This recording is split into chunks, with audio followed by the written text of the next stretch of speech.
Her creation made time travel stories possible in the early years of the Teenage Mutant Ninja Turtles. But because of her unique abilities, she was able not only to jump into multiple adaptations, but also to move from one timeline to another. Today, I'll be discussing the story of the original Renet, or at least the story so far.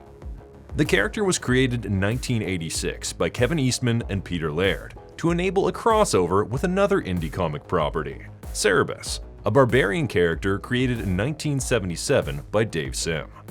Renet's first appearance took place in Teenage Mutant Ninja Turtles Volume 1, Number 8, in 1986, in an issue that sold 135,000 copies, an incredibly high number for both properties, and the highest-selling TMNT book of the Mirage era. Taking the Turtles to the Middle Ages was the main reason Renet was created, even though Cerebus existed in a different world from Earth. Renet was modeled after several influences and personal relationships, the most obvious being a girlfriend of Steve Levine's at the time, who was also named Renet. She was a super smart but klutzy woman, characteristics that largely informed the fictional Renet. Another inspiration was the Sorcerer's Apprentice from Fantasia, a character Kevin was very fond of. Since the series was overdue for another strong female character, Renet filled that need nicely. Considering how different Renet was from April, I'd say they did a great job.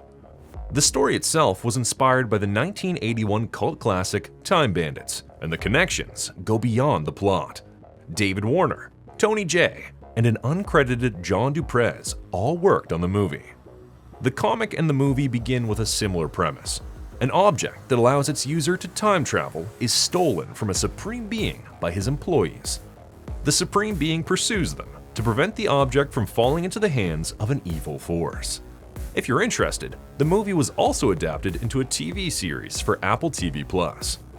As you can imagine, the Supreme Being was adapted into Lord Simultaneous, and evil became Savanti Romero, who I'll cover in more detail in a future video. Creating a time-traveling character required some world building. Renet was part of the Time Lords, the keepers and custodians of the space-time continuum, operating from a temple located in the 79th dimension of null-time, outside of the time and space we know. This meant that the temple existed separately from all timelines in the Turtleverse. As you might guess, the Time Lords were shared across at least 3 TMNT universes: Mirage, IDW, and the 1987 Saturday Morning Adventures. The Time Lords safeguarded the timelines, returning creatures and objects to their proper places when they were displaced by another Time Lord's actions. They traveled with an energy pistol and a pared-down version of a time scepter that allowed them to detect and correct chronal anomalies. Regardless of their rank, Time Lords communicated in 1980s surfer slang, though Renet seemed to do this more than others. They also incorporated time-tracking devices into their fashion, often carrying pocket watches, sundials, or digital watches. As mentioned, the whole organization was overseen by Lord Simultaneous, who, in recent years, spent most of his time at the Battle Nexus tournament in the IDW universe. Known Time Lords included Lita, Supreme Justice Lord Discordance, Savanti Romero, and of course Renet. Renet was a Timestress in training who began working for the Time Lords as a teenager, a job her parents made her take to teach her responsibility. Perhaps because she worked outside of time and space, she retained a lot of her teenage behaviors and attitudes, even as she gained more responsibility. While she was initially introduced as a klutz, this trait was somewhat forgotten or significantly toned down in later appearances. Perhaps even more famous than Renet was her time scepter, also known as the Scepter of the Sands of Time. This artifact allowed her to travel through time and served as a universal translator. Supposedly, there was only one scepter in existence, but since it was often stolen by would-be time travelers, there may have been multiple copies of it in circulation at any given time. Due to the character's complicated publishing history, some developments were overlooked by later writers. For instance, it was once implied that Renet didn't need the scepter to travel through time, though this was never mentioned again. As an impatient teenager, Renet felt unmotivated and underutilized at the temple. Against the instructions of Lord Simultaneous, she took the time scepter and escaped to 1986 New York. Once there, she met the Turtles for the first time. Our heroes in a half-shell didn't have much time to react to the concept of time travel before they were interrupted by a furious Lord Simultaneous. Renet, afraid that her boss might vaporize the turtles, asked the scepter to take them to a time before human recorded time. They ended up in the year 1406, in Cerebus' world. If you want to know why the scepter picked this time in particular, I'll explain it later in the video. But upon their arrival, they accidentally became enemies with Cerebus, the aardvark. To make things worse, a banished Time Lord known as Savanti Romero was also in this era. Sensing the presence of the Time Scepter, he led a small army to fight the Turtles and Cerebus, and he managed to take the scepter away from them. The Turtles and Renet were now stranded in this dimension with Cerebus, but shared a common enemy. Before their arrival, Cerebus had planned to lead a small group of mercenaries to invade Savanti Romero's fortress to retrieve some scrolls for a wizard. With a common enemy, Cerebus led the group to a local bar to recruit some help. He persuaded the mercenaries to join by telling them that Renet was a powerful witch who could make them invulnerable. Unfortunately, Savanti Romero knew how to use the Time Scepter. Upon hearing of an uprising, he ordered his men to stay inside the fortress and sent an army of the undead against Cerebus' small force. This ultimately didn't matter, as the Turtles, Cerebus, and Renet were already inside. However, with the scepter in his hands, Savanti was simply too powerful for them. All 6 of them would have died then, but their defeat was interrupted by Lord Simultaneous, who had finally tracked down the scepter. This was when it was revealed that Savanti Romero was once a human Time Lord, transformed into a monster and banished by Lord Simultaneous as punishment for attempting a coup eons ago. Savanti tried to use the scepter against him, but Lord Simultaneous was simply better equipped, wielding more advanced technology, the digital cosmic quartz. After winning the battle, Lord Simultaneous sent Savanti to the Cretaceous and returned the Turtles to their own time. Upon his return to the temple, he gave the scrolls to Cerebus and punished Renet by assigning her cleaning duties. Sending Savanti to the past wasn't exactly the brightest move, and the Turtles eventually ended up being contacted by him again. It's unclear why they felt the need to respond, since he was supposedly out of reach, but Renet took this as an opportunity for her final exam to graduate from apprentice Timestress. They traveled back to the time of the dinosaurs, where Savanti Romero fought them, kidnapped Renet, and seized the now digital scepter from her hands. You'd think that after being trapped there so long, Savanti would have used the scepter to travel back to null-time, but he had other plans. He placed Renet in the middle of a giant bone structure, intending to let her be incinerated by a bolt of cosmic energy about to pass through the scepter. The explosion would release a world-piercing blast that would alter Earth's orbit long enough to prevent the asteroid that killed the dinosaurs from hitting the planet, potentially resulting in humanity never rising. The Turtles saved Renet just in time, but the scepter and Savanti appeared to be destroyed by the blast. Feeling hopeless, our heroes decided to start a new life in the past. Or at least they planned to, until 3 months later when they discovered the scepter inside a fish. In a short story published in the Treasury Collected edition of Tales of the TMNT, it was revealed that Savanti had survived the blast and found the scepter. However, he discovered that the scepter was simply a totem given to Renet to prevent her from realizing she had the power all along.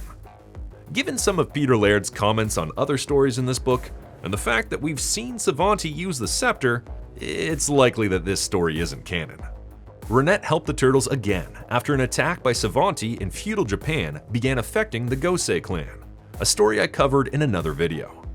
But this version of Renet was more experienced and was able to repel the attacks from Savanti Romero.